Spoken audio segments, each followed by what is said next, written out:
Where did we come from? The Bible says, in the beginning, God created. Evolution teaches the opposite. No one created. It all happened by itself.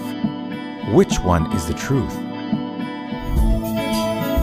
This is Headquarters. Doc M. Jackie. And Rich. Their job? Investigate and discover the truth. This is The Creation Case.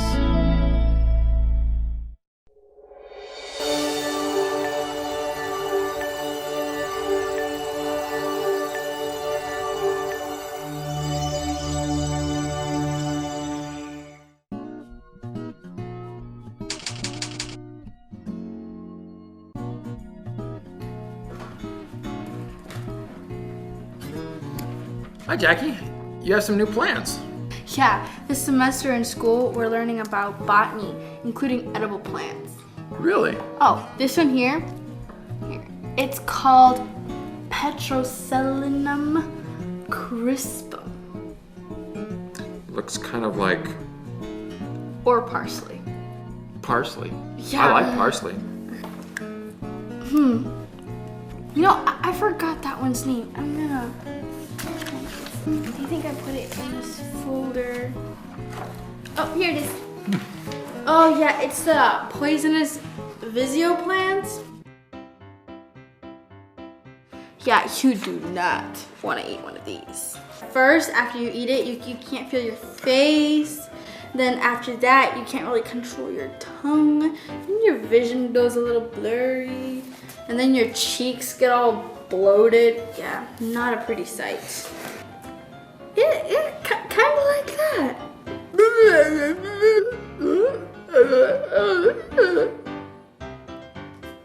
You didn't eat one of them, did you? You ate one? Okay, so you're either baking it really good or you really ate one. Yeah? Well, don't worry. The effect wears off after a while. Is this Rich's new assignment? Okay. I'm just gonna read it. Yeah, I'm gonna read it. Okay. Alright. It says, Dear Doc M, I love plants. My dad loves gardening and my mom has plants all over the house. I'm learning to take care of them. When I grow up, I want to be a botanist and work with plants as my job. I was wondering, if plants and trees are something that God made, what do they tell us about creation? Thank you, Alex, Green Bay, Wisconsin. So, should I send this over to Rich? Okay, I'll take that as a yes. Yeah. Where's Rich today? Well, last I heard, he was stuck on a mountain trying to figure out how to get down. Yeah, well, I'm gonna send this over to him, okay? Just hang in there, Doc, alright? Yeah, alright. You're gonna be fine, okay? After a while. Do you have a creation question for Headquarters? Send your questions to Doc, Jackie, and Rich by visiting our website at thecreationcase.com.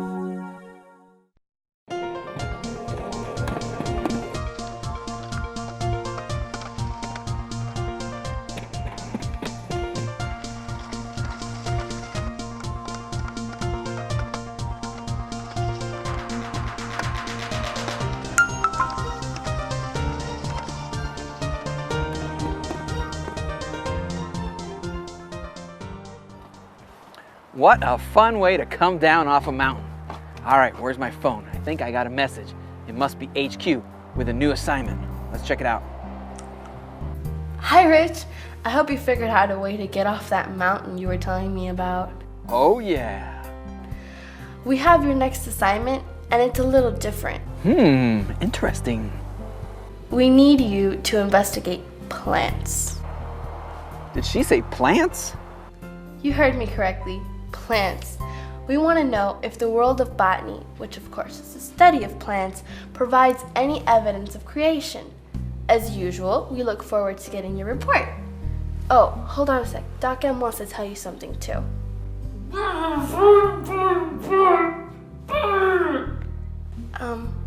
Let me translate for you. He said if you find a poisonous Vizio plant, don't eat it. That is different. Sounds fun though. Let me let HQ know I got the message. Got it. Plants. Avoid poisonous ones. Well, this should be interesting. Let me write this down in my journal. Botany. That's the study of plants. All right, where should we begin? Obviously, little plants like this are pretty young. We need to see some of the oldest and some of the largest plants in the world, like sequoias. I would think they could provide us some good clues about creation. Come on, let's go. Help us investigate today. Download and print your own free journal study guide at thecreationcase.com.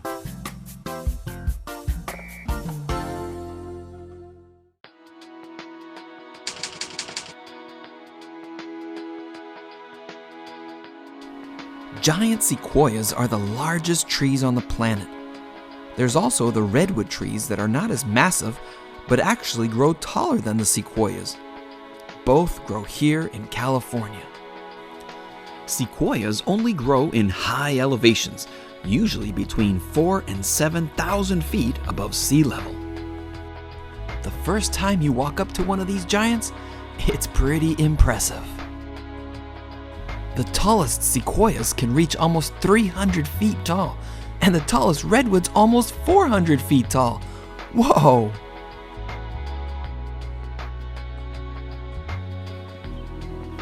Aren't these trees amazing? They're huge! So, I know what you're thinking. How old are these trees? As you can imagine, they are some of the oldest trees on the planet.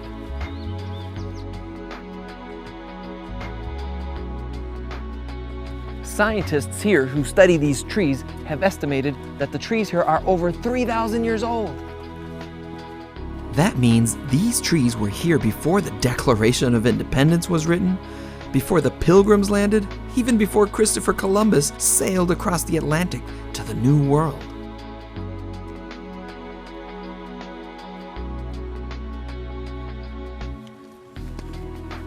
The amazing thing is that some of these trees were already 1,000 years old when Jesus walked on the earth.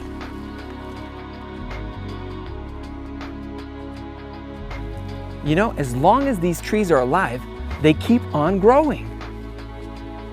The interesting thing is that scientists have searched all over and they've never found one that died of old age. They just keep living.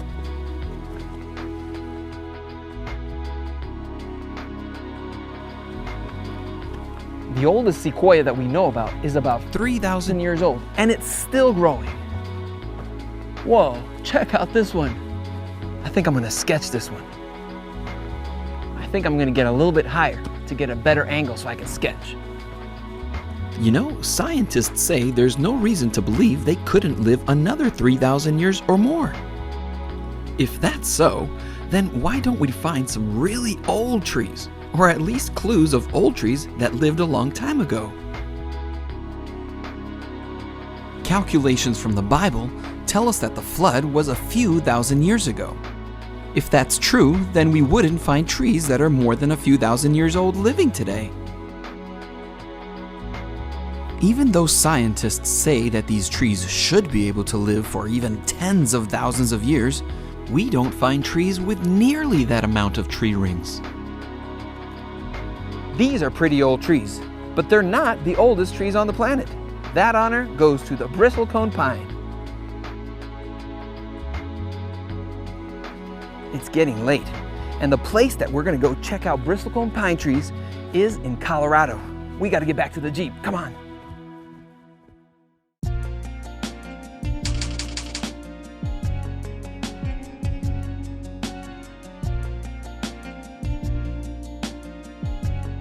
Our trip from California has taken us deep into the Rocky Mountain Range in Colorado.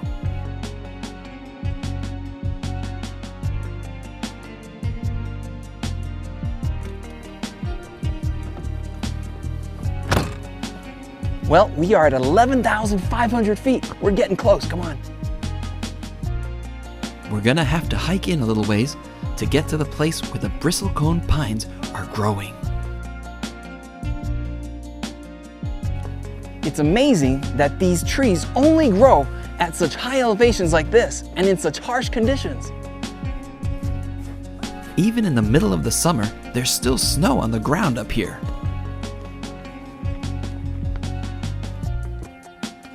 Hey, here's a couple of bristlecone pine trees. They're pretty cool looking. I'm kind of out of breath. I think I'm gonna take a break.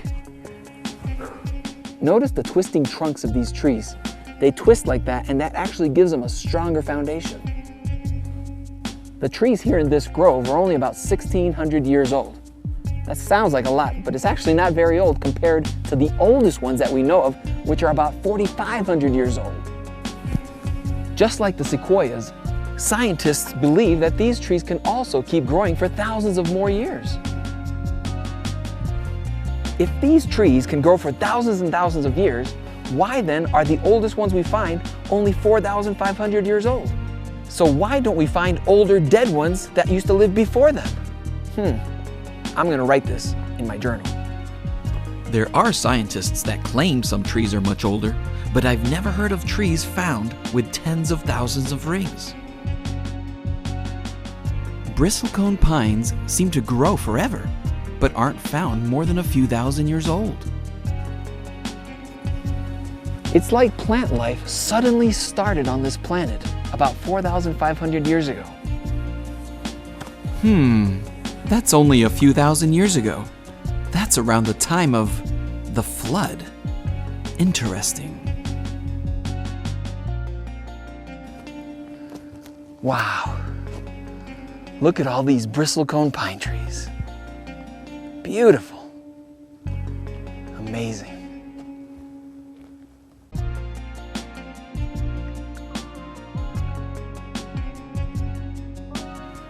Have you ever touched one of these pine trees and gotten that sticky stuff all over your hands? That stuff is called resin, and sometimes it drips out of the tree and hardens. Sometimes a bug lands in that resin and gets stuck in there, and it dies. Once the resin is dried and hardened, it's called amber. Check it out, I got a piece here with me, and it even has a little insect trapped inside of it.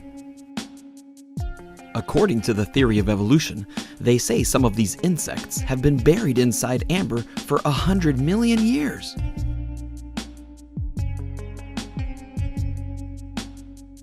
There's a problem though. The insects and creatures that we find inside of amber are unchanged compared to the way we see them today.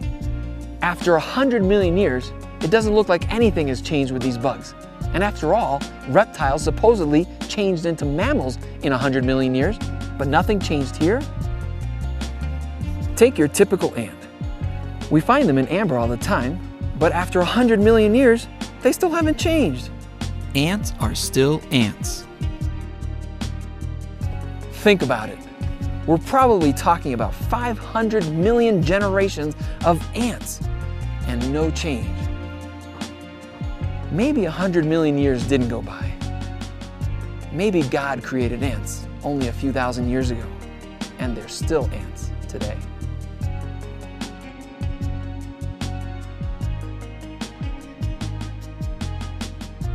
One of the biggest challenges for evolution is the lack of transitional species. As I said earlier, evolution teaches that reptiles evolved into mammals. Not in one step, of course, but the actual fossil evidence doesn't prove they were ever related to each other. The fossils look more like extinct creatures with no relation. The change from reptile to mammal is much more complicated than most people realize. For example, from laying eggs to live birth and milk production. From scaly skin to hairy and furry skin. Going from being cold-blooded to being warm-blooded. And completely new ways of breathing. Plus, reptile to mammal evolution would actually be considered one of the most similar types of evolution between creatures. And imagine bigger changes, like fish with gills, changing into mammals that breathe with lungs, or walk on 4 legs, or fly with wings. Or creatures with skeletons on the outside, like insects, evolving into creatures with skeletons on the inside, like frogs. Of course, they claim it happened in steps over millions of years, but is there evidence? If evolution were true, there would be a huge trail of evidence showing how and when all these changes happened. But evidence of those changes have not been found. The same goes for plants and trees. The fossil record still doesn't show how they could have evolved. They just appear all of a sudden, fully formed, highly complex, and with huge varieties. I find this all a little too hard to believe.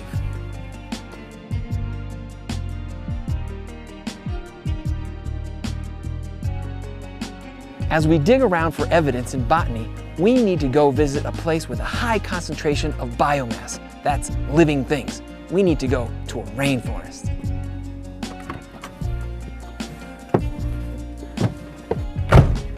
We need to go to one of the only temperate rainforests in the lower 48 states. So we better get going, come on.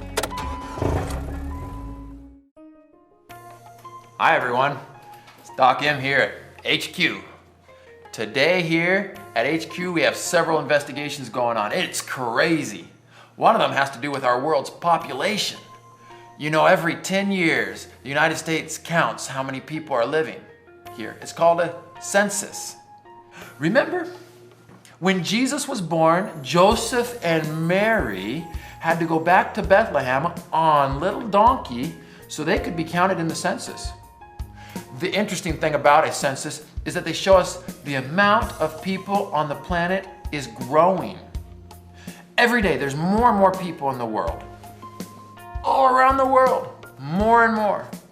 Here's how it looks like on paper. This is the years that have gone by. This is today. And then this is 2000. And then we have 1600 and 1100, all the way back to the time when Jesus was born. Censuses have been going on since before Jesus, so we have a pretty good idea of how many people were around back then.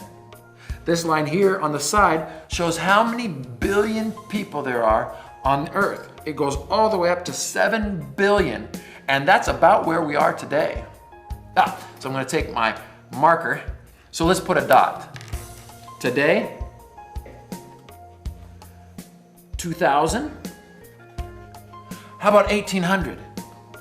All the way down to 1 billion. We can easily project as far back as when Jesus was born, when there was around 200 million people. Now here's the fun part.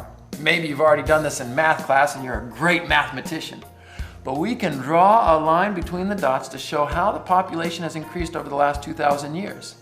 Starting with Jesus, we would just draw this line up through our dots and we could see the growth. That's pretty cool, huh?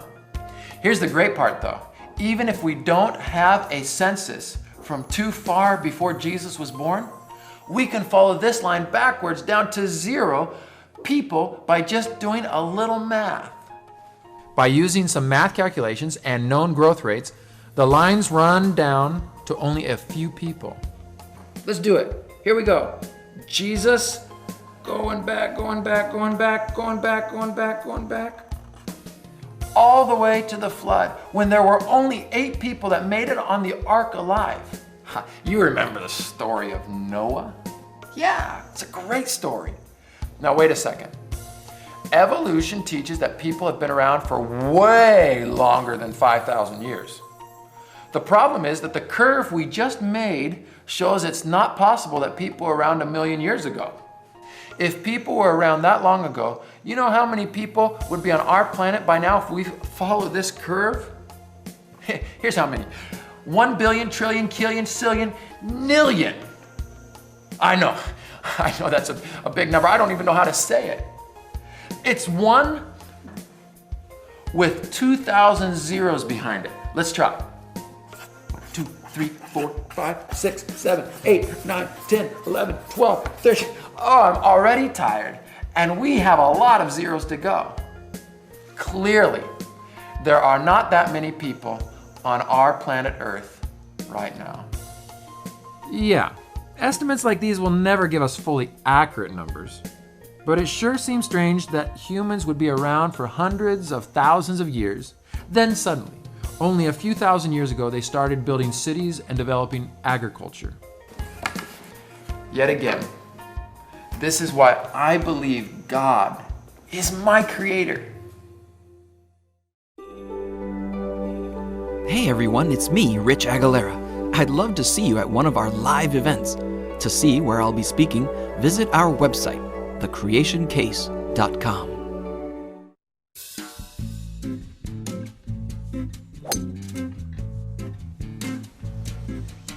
Oh, hi. No, this isn't a rainforest. I decided to stop and take a break and check out this grass.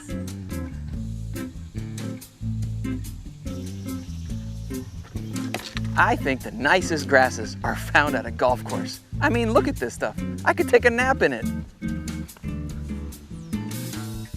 Everyone loves a nice green grassy yard. Do we know where it came from? Well, the Bible tells us that grass was created on day 3. On the other hand, according to evolution, grass evolved about 55 million years ago. But recently we've discovered dinosaur droppings showing that dinosaurs ate grass. That sounds logical, except evolutionary theory used to think grass appeared after dinosaurs lived.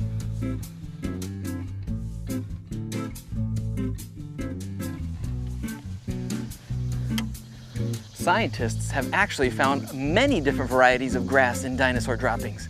So grass and dinosaurs definitely existed at the same time.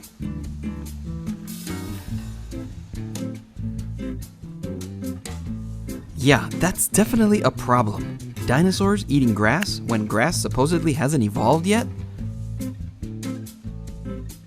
So now what? Well, the evolutionary theory had no choice but to change their story and believe that grass evolved earlier. I'm glad they admitted their mistake, but it sure must be frustrating to believe in something that is constantly changing. I'm glad the Bible doesn't have to change its story all the time to match what we see in nature. That's because God created science and nature.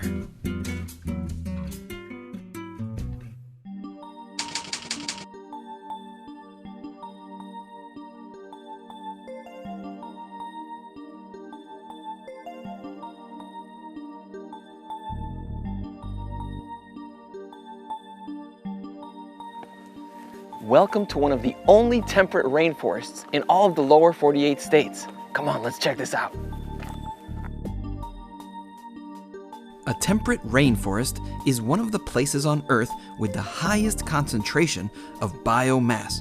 That's the total amount of living things in one place.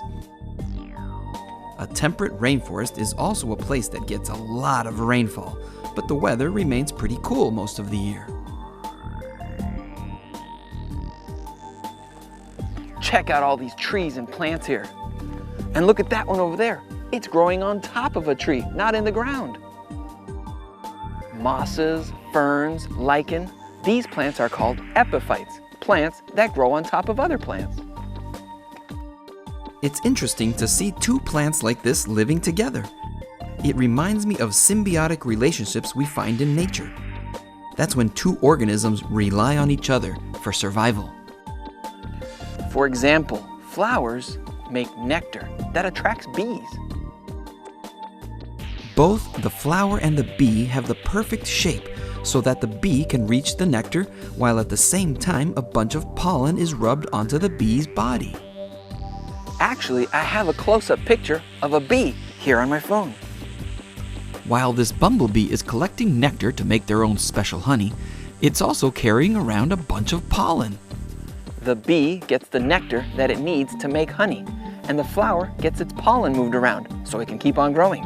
They work together, and they were designed that way to survive. This causes a problem for evolution. How would these two organisms evolve? If the bee doesn't have a certain shape, it can't get to the nectar, which means it can't distribute the pollen for the flower. If the bee and the flower aren't exactly as they are right now, neither would survive very well. Don't you find it hard to believe the chance luck that symbiotic relationships would have evolved perfectly in order for each to survive? I find it a little hard to believe that all this would happen by itself so perfectly.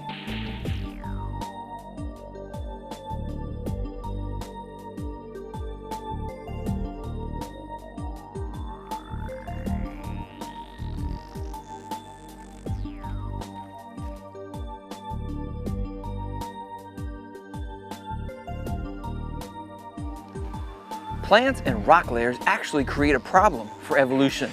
You see, sometimes plants are fossilized in rock layers. I have a sample here that you can see. This is a fossilized fern. You can easily tell it was buried alive because there is no sign of decay or rotting as you would see on the forest floor. Look at this. The ground here is actually soft and squishy because all the leaves and stuff rots and decomposes here. Check this out. The only way to preserve a leaf before it rots is for it to be quickly buried by dirt and mud. How would nature move so much dirt and mud around? A flood. Hey, do you remember how earlier we were talking about how ants are found inside of amber? This is the same thing. Look, here's another kind of fern. I was told my fossil fern is 300 million years old. But look, ferns are still ferns today. It doesn't look like they've evolved. I believe my fossil fern was just quickly buried at the time of the flood. I'm gonna write that down in my journal. What the fossil record actually shows is that plants and trees appear all of a sudden fully formed, fully functional, and highly complex. Well-preserved plant fossils all over the world show us they were all buried quickly by water. It sure looks like the evidence we find in botany does not support the idea of evolution. The Bible says that on the third day of creation, God created the plants and the trees in many varieties.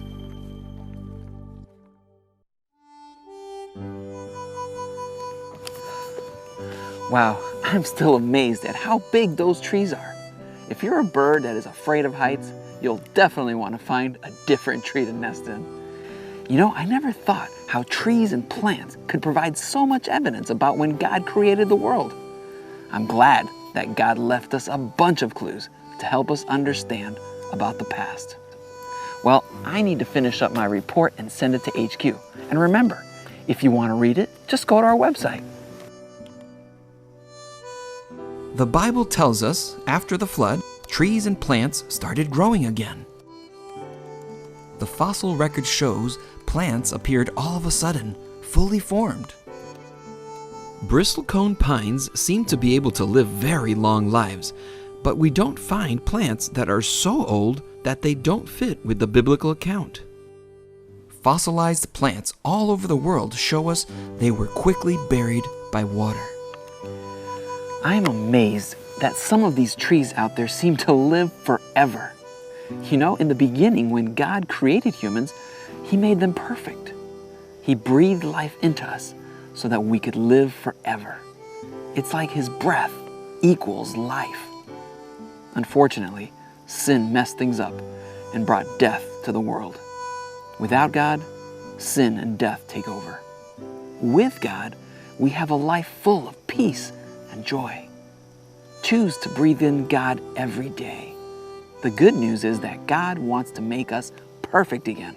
He wants us to go and live with Him forever in heaven. That's where I want to be. I hope you'll join me again for our next assignment. And remember, God the Creator loves what He creates, especially you. Good night.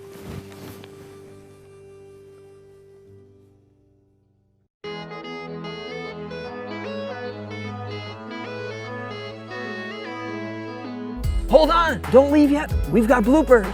That's all, folks. Ready? It's backwards.